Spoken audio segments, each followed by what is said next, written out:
parler d'un sujet délicat qui nous passionne tous, et peut-être c'est une manière de conclure cette journée, ça n'est pas anodin, en se disant qu'il a fallu 20 ans pour passer du concept à la preuve d'efficacité, et maintenant une autre question se pose, c'est l'utilisation des cellules souches mésenchymateuses dans cette affection. Alors pourquoi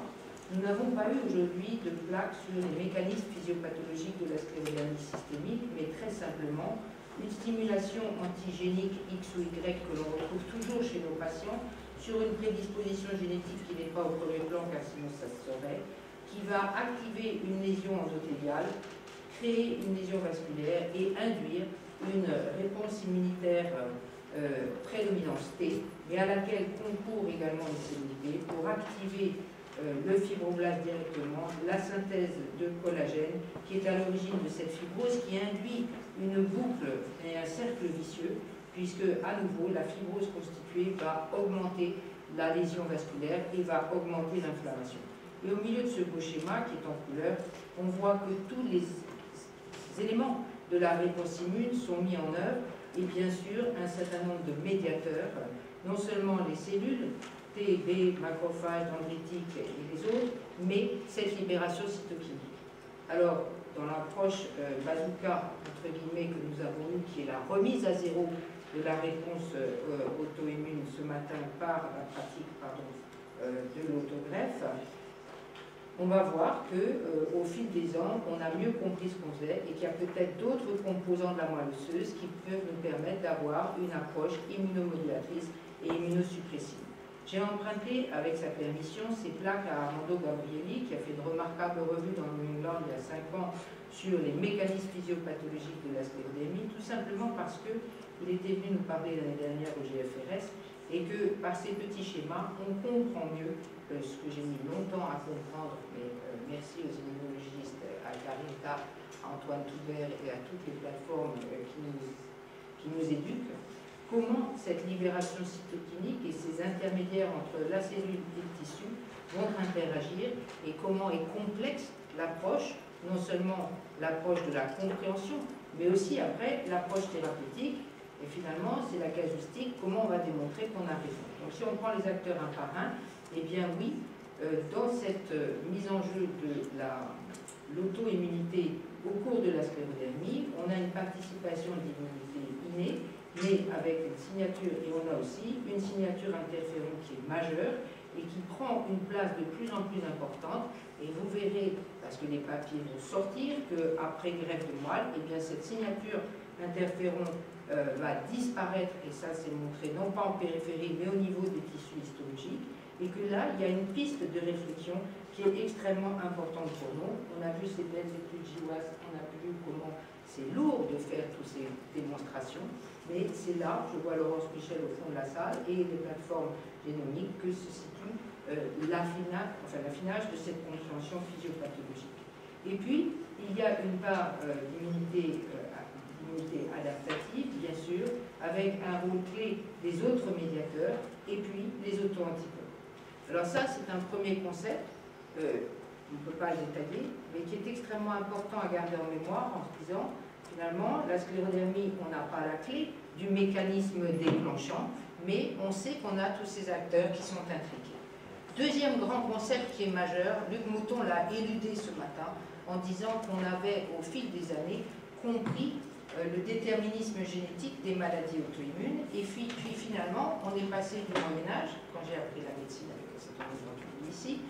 c'est-à-dire la classification clinico-pathologique par organe des maladies auto-immunes au temps moderne, c'est-à-dire il s'agit d'un continuum physiopathologique, puisqu'il y a dans chaque maladie auto-immune une composante auto-inflammatoire et une composante auto-immune. Et finalement, on arrive à un spectre de ces maladies auto-immunes au sens large, qui oppose des rares maladies monogéniques auto-immunes, exemple l'IPEX, exemple des déficits immunitaires constitutionnels, qui sont vraiment des maladies auto-immunes à composante génétique monogénique, aux rares maladies monogéniques auto-inflammatoires, exemple la fièvre méditerranéenne familiale, le TRAPS, et j'en passe. Et puis, la grande majorité de nos fameuses maladies auto-immunes auxquelles on s'adresse, que ce soit le lupus, que ce soit la sclérodermie, que ce soit la polyarthrite rhumatoïde. On est finalement sur des approches polygéniques, mais avec toujours, et on a compris le message, une composante auto-immunité et une composante auto-inflammatoire. Vous allez voir comment je tombe sur l'objet. Et finalement, que l'on soit dans la sclérodermie ou que l'on soit dans le lupus, on a d'une part une composante auto-immune classique qui relève de l'immunité adaptative, qui va être avec un background génétique plus ou moins important selon la maladie, et une composante auto-inflammatoire avec une activation de l'immunité innée. Et quand on va voir, et qui est médié au premier plan, là, par l'activation des différents acteurs, et notamment les médiateurs cytokiniques. Donc, on doit garder ça en mémoire en se disant, quand on a cet aperçu, pour prendre le modèle de la sclérodermie dont on parle maintenant, que, on l'a vu ce matin, après autogreffe, eh bien oui, donc c'est majeur, c'est une évidence. Aujourd'hui, il y a certains patients pour lesquels, avec l'autogreffe de cellules souches, on va obtenir une rémission. Pour autant, Luc Mouton nous a parlé de ces formes lentement progressives qui vont mourir aussi au bout de 20 ans d'une hypertension artérielle pulmonaire et d'une atteinte digestive. Nous avons évoqué avec les données de l'EBMD les 20% de malades qui ont une réponse insuffisante, pas de réponse ou une rechute. Et donc, il faut peut-être s'interroger sur d'autres approches thérapeutiques, soit en amont, soit en aval, soit complémentaires. Et là, on revient à Ikehara, qui depuis 1985 a un peu vieilli, comme nous tous, et publie en 2009, mais aussi en 2011, et vient juste de s'arrêter, parce que c'est un hématologue,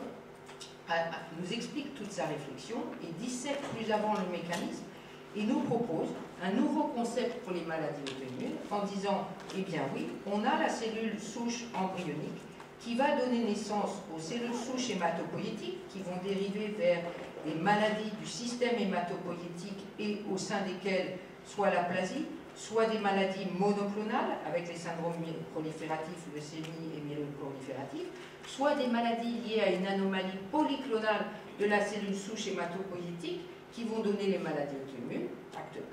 1. Acte 2, la cellule souche embryonique va donner naissance aux cellules souches mésenchymateuses et on va voir apparaître, notamment avec le vieillissement, mais dans d'autres situations d'auto-inflammation, des ordres de la cellule souche mésenchymateuse, et je ne vais pas sur les anomalies spécifiques d'organes des cellules souches avec les sarcomes. Et c'est en travaillant sur de nouvelles approches, comme toujours, on s'imbibe des hématologues et de l'innovation dans le domaine de la greffe de moelle, puisque la problématique, et les Italiens ont transformé ce modèle expérimental fait chez le babouin par Ikehara en pratique clinique avec des succès impressionnants, je laisserai les hématologues dans cette salle commenter, mais en se disant, eh bien oui, je veux améliorer ma prise de greffe, je veux dépléter ma contamination T, et donc il s'est aperçu que quand il prenait une greffe de cellules souches hématopoïétiques avec du stroma médulaire et qu'il faisait directement la greffe en intravone, eh bien on avait des meilleurs résultats. C'est une schématisation. Et si l'on revient en arrière, en 1994, sur nos fameuses souris, ici ce sont des souris lupiques, vous me permettrez, eh bien on s'aperçoit que les souris lupiques vont mourir de la maladie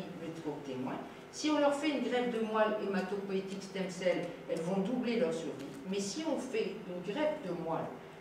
autologue avec l'adjonction de cellules stromales, à l'époque dont on ne savait pas que c'était les cellules souches mésenchymateuses, eh bien la survie est indéfinie, dans ce modèle en tout cas, elle va jusqu'à 52 ans. Et à ce moment-là, apparaît un troisième acteur, c'est-à-dire la mise en évidence par Friedenstein et depuis 30 ans la meilleure caractérisation au sein de ce fameux stroma médulaire, parce que le privilège de vieillir à Saint-Louis, c'est que non seulement Jean Dosset était là quand on a eu la chance d'arriver, mais un certain nombre de dignes représentants, quand on leur posait la question à Dominique Charon, qui est là, ou à Eliane Buchmann, qui est là aussi, l'égide de laquelle on fait cette journée, eh bien, qu'est-ce que c'est que le stroma médulaire? Pas de réponse. Et 20 ans plus tard, eh bien, on a compris, il y a aussi, dans ce stroma médulaire, des cellules qui ont été caractérisées, et après les exposés cet après-midi, je ne vais pas plus loin, entre Karine Tart, Florence Sabatier et Audrey Crasse, on a presque tout compris. Et finalement, ce que nous avons compris, c'est que ces fameuses cellules qui ressemblent à des fibroblastes, attention à la contrefaçon, et je n'irai pas plus loin, qui ont les marqueurs des molécules d'adhésion et qui n'ont pas les marqueurs des cellules hématopoïétiques, et donc peuvent être identifiés et participent peut-être, c'est la question qu'on s'est posée, à l'immunomodulation, l'immunosuppression que l'on voit apparaître dans ces techniques dites bazooka, pardonnez-moi l'expression très intensive lors de la greffe de moelle, mais qui a peut-être des phénomènes connexes. Et plus encore, ces 20 dernières années nous ont permis de montrer que ces cellules souches mésenchymateuses ont été caractérisées, elles ont une action majeure immunomodulatrice in vitro sur tous les axes, avec une faible immunogénicité puisqu'elles ont une expression variable des HLA classe 1 qui y reviendra, et qu'elles ont une action inhibitrice. C'est magnifique, ça marche surtout sur les T, sur les B, sur les cellules dendritiques et sur les cellules NK. On ne rentre pas dans le détail, mais il y a des revues et il y a surtout des démonstrations de in vitro ou in vivo, et c'est pour ça qu'il faut collaborer avec les plateformes d'immunophénotyping et qui nous aident à comprendre ce qu'on fait en clinique. Mais finalement, par des mécanismes qu'a présenté rapidement, et encore trop rapidement, Karine et nous tous, eh bien, on sait qu'on va avoir des propriétés immunomodulatrices des cellules souches mésenchymateuses qui agissent sur toutes les cellules clés qui interviennent dans ce qui nous intéresse sur la sclérodermie et à tous les niveaux. D'autre part, au fil des ans, ce qui a été très important, et c'est pour ça que cette collaboration tripartite est majeure, c'est qu'il va falloir caractériser les effets cytokiniques et les intermédiaires et les médiateurs des actions cellulaires, et ce qui s'y rend toute la complexité de l'approche. Alors, une question a été posée, est-ce qu'il faudrait d'autres plateformes de production en France? La France est un petit pays en Europe, la compétition est extrêmement forte, la frontière belge n'est pas loin, et finalement, toutes les plateformes de production et d'immunophénotyping sont localisées au nord, un peu en Italie, et puis voilà. Donc peut-être qu'il faut, l'union fait la force, c'est le but de Matec, et finalement, c'est extrêmement complexe d'aller disséquer tous les mécanismes qui sont liés à une immunogénicité minimale, et on reprend les questions posées par Florence, c'est-à-dire est-ce qu'il faut aller sur le l'autologue, et c'est la question du jour, ou est-ce qu'il faut aller sur l'allogénique, puisque bien que exprimant faiblement les HLA, elles les expriment un peu, et donc elles ont une action immunosuppressive, et selon leur degré d'exposition à l'inflammation et aux médiateurs cytokiniques ici, notamment IDO, notamment le TNF et l'interféron gamma, on va avoir des réponses variables, une immunogénicité variable et une efficacité variable. Un deuxième grand principe qu'il faut garder en mémoire, c'est que ces cellules disparaissent probablement entre 24 et 48 heures, et que donc quand on surveille nos malades à J1 mois, J3 mois, J6 mois, J1 an, J2 ans, c'est aussi pour voir s'il n'y a pas d'autres effets indésirables, et elles vont avoir un phénomène de homing qui peut être particulièrement intéressant quand on se rappelle la fibrose pulmonaire, les atteintes digestives, et on comprend peut-être mieux l'efficacité de ces cellules, et plus l'état inflammatoire local est augmenté, et ça vaudra pour la sclérose en plaques, dit je regarde Laure Michel et Antoine Guéquin comme neurologue dans cette pièce, que je remercie, et bien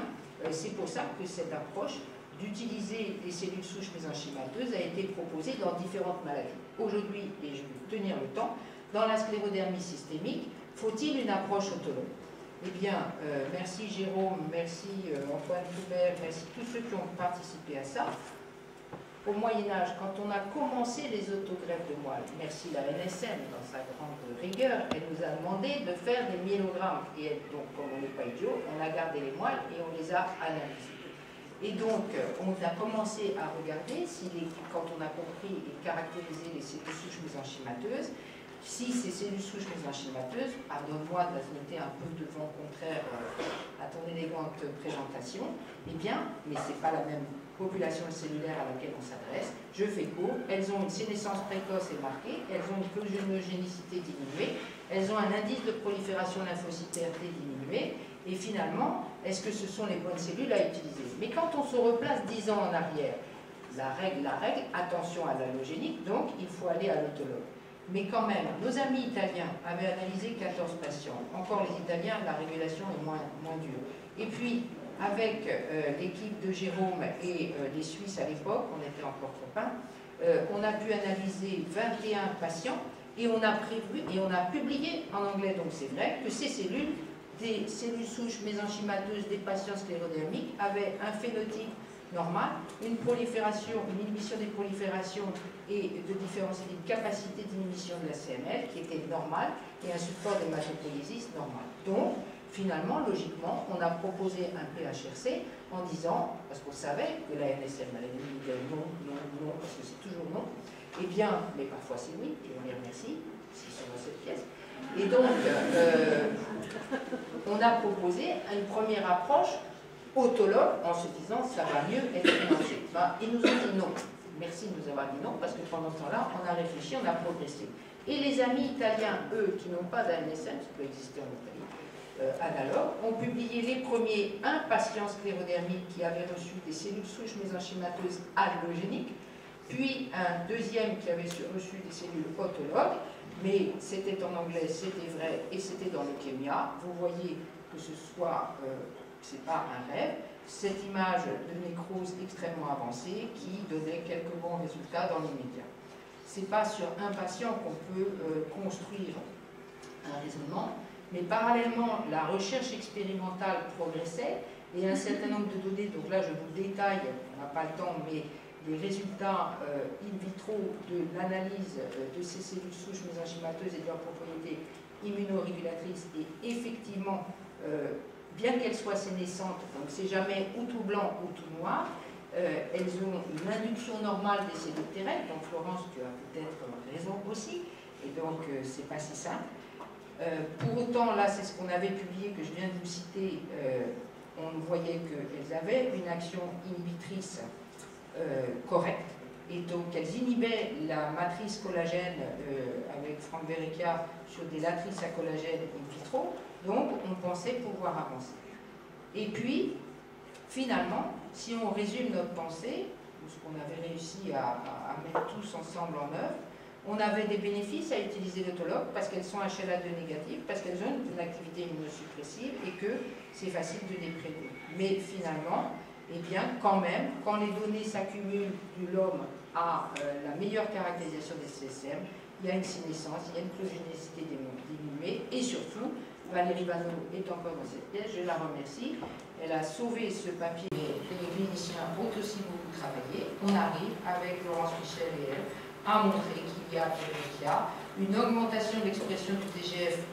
qui est l'acteur clé de la fibrose autour de la sclérodermie. Parallèlement, nos amis chinois démontrent la même chose dans le lupus, la même chose dans la sclérose en plaques et partout. Et on se dit, là, finalement, si on est logique avec nous-mêmes, il existe de réelles anomalies constitutionnelles au niveau des cellules souches mésenchymateuses des patients atteints de maladies auto-immunes. Et finalement, allons vers l'allogénique. Donc, merci à la NSM, on a refait notre copie de l'année d'après et on a proposé une approche allogénique. C'est-à-dire, c'est très simple, sont publiés dans la littérature aujourd'hui, hormis des données chinoises avec un groupe de 20 patients, 5 patients en Europe qui avaient été traités par des cellules souches mésenchymateuses, certaines cryopréservées, d'autres fraîches préparées, c'est un vaste sujet qui a été évoqué tout à l'heure, et puis en utilisant des donneurs allogéniques intrafamiliaux. Et donc, je remercie Pauline Lancio, qui est la cheville ouvrière translationnelle dans notre équipe, et n'hésitez pas à la contacter parce qu'elle fait tout. Mais il ne faut pas en abuser.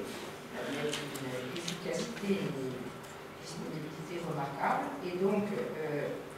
c'est elle qui est à l'interface entre les cliniciens, je le dis, parce que entre les cliniciens et les translationnels. Et donc, ensemble, et avec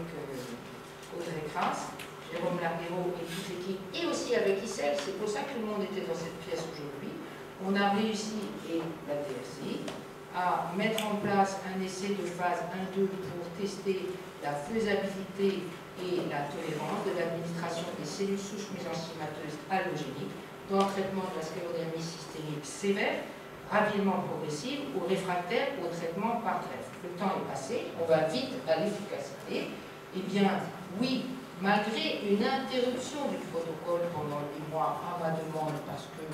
nous étions préoccupés sur des analyses qui étaient des fausses anxiétés, et merci à Toussaint Sauvé, qui n'est pas présent dans cette pièce, mais qui nous a beaucoup conseillé pour nous permettre d'avancer. Donc, cette Sauvé, c'était ici, c'était toutes les réflexions de technologie. Et merci à Audrey pour tout ce qu'elle a fait. eh bien, on a pu repartir tout à fait rassurés. Et les 10 premiers patients ont été traités ont reçu un 10 puissance 6 CSM par kilo. Merci à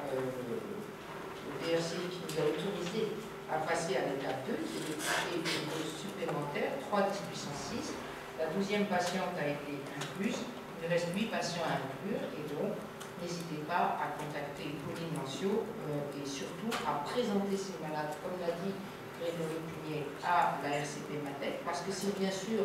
pas une ou deux personnes, c'est un groupe à l'échelon français au sein de la filière qui doit identifier précocement ces malades,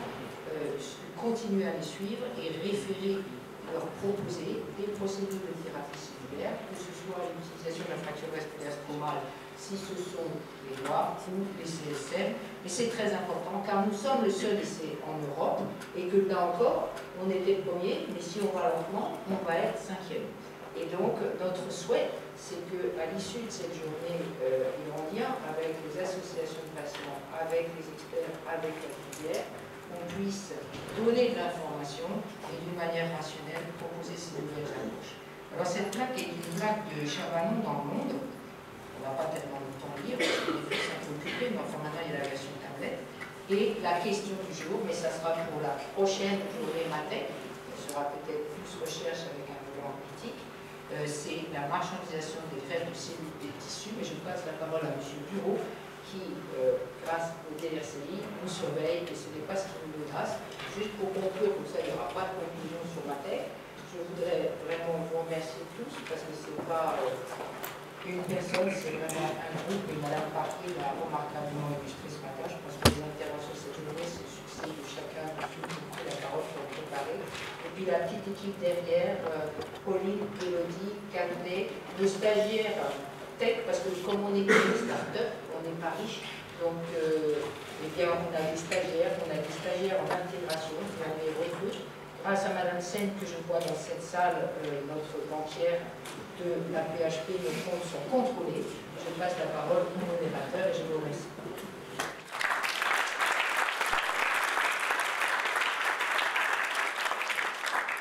Merci Dominique, on avait décidé de t'arrêter avant, c'est très agréable d'utiliser ta façon d'expliquer. Est-ce qu'il y a des questions? Tu peux juste... Oui, juste une question et ensuite un commentaire. Ma question, c'est la difficulté d'utiliser des cellules. Donc maintenant, dans certaines thérapies régénératives, l'utilisation d'exosomes se développe beaucoup. Donc je pense que vous y avez pensé. Donc tu vas répondre à la question, mais tu as passé ton temps à remercier tout le monde. Alors moi, je voudrais, à titre personnel, te remercier pour cette journée. Je crois qu'on peut tous s'associer à ces remerciements.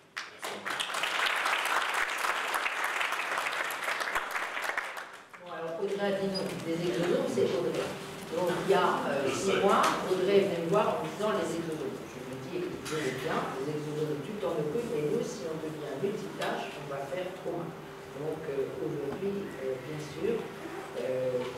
grâce à ces collaborations importantes, nous connaissons le sujet. Je sais que les appétits sont féroces, mais j'ai essayé de conclure en disant que l'école du temps nous a appris à tous combien c'est difficile de fédérer. Donc nous sommes ouverts. S'il y a des pèlerins, je veux dire que Matec, c'est la plus grosse biobanque d'Europe et qu'on cherche des partenaires pour valoriser cette biobanque, puisque c'est la PHP, c'est ce dont s'occupe le GPBI, Madame Sen, tous les gens, toute l'administration qu'on ne voit pas, mais qui est si précieuse. Et donc voilà, les exosomes, c'est l'étape d'après. Pour l'instant, Matec affiche comme objectif multiplier par 3 dans les 3 ans l'activité de greffe de moelle dans les maladies auto-immunes diversifiées sur les indications neurologiques. On a fait un retard considérable grâce à un certain nombre de jeunes déploiements séropartis avec l'aval des seniors. Donc la société neurologue, enfin, le neurologue français, tout ça parce que ça a été publié par les Américains, donc maintenant ils ont plus des autres. Et deuxièmement, de développer des thérapies innovantes, mais peut-être dans la journée qui nous a été présentée, on a de quoi faire pour 3 ans. je laisserai M. Hugo conclure cette séance parce que